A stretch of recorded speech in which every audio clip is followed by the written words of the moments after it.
Dumidiskartipid na ang ilan nating kababayan ngayong may taas singil sa kuryente ang Meralco na posible pang masundan sa susunod na buwan.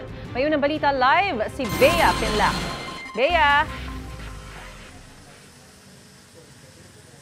Maris, nasa 15 centavos per kilowatt-hour ang taas singil ng kuryente ngayong Setyembre. Kaya wala pang electricity bill para sa buwan na to, umaaray na ang ilang consumer. Ang diskarte daw nila ay tipid-tipid na lang muna sa paggamit ng kuryente.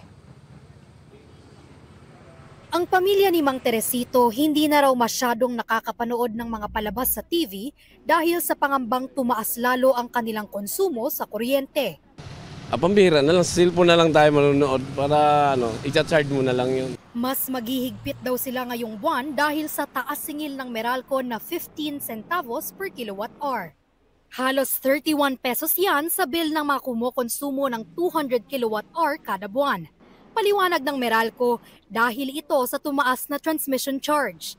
May nakaamba pa raw na dagdag singil ang Meralco sa Oktubre matapos aprubahan ng Energy Regulatory Commission ang bagong fuel supply contract na ipapasa rin sa mga consumer. Pasanin ng mga tao yan. Ang hirap kasi tulad sa amin na walang magandang trabaho.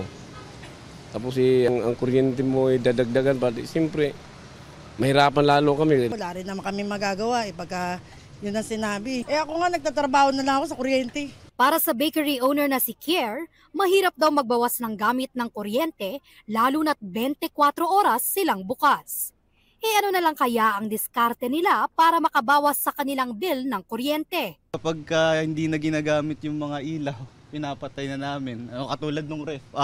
Yung ref pag gabi, hindi naman masyadong malakas yung mga soft drinks. Pinapatay na muna namin. Binubuksan na lang namin pag umaga, pag maraming nabili. Pero para sa ilan, hindi ganun kadali magbawas ng gamit ng kuryente. Ang ginagamit lang namin, ventilador tsaka ilaw. Hindi ka rin basta-basta makapagtipid. Lalo ngayon pag mainit, puro ventilador. Sa ventilador lang, pagka ilan ang pamilya mo, gagamit ka ng 4. Ganun. Kaya mataas.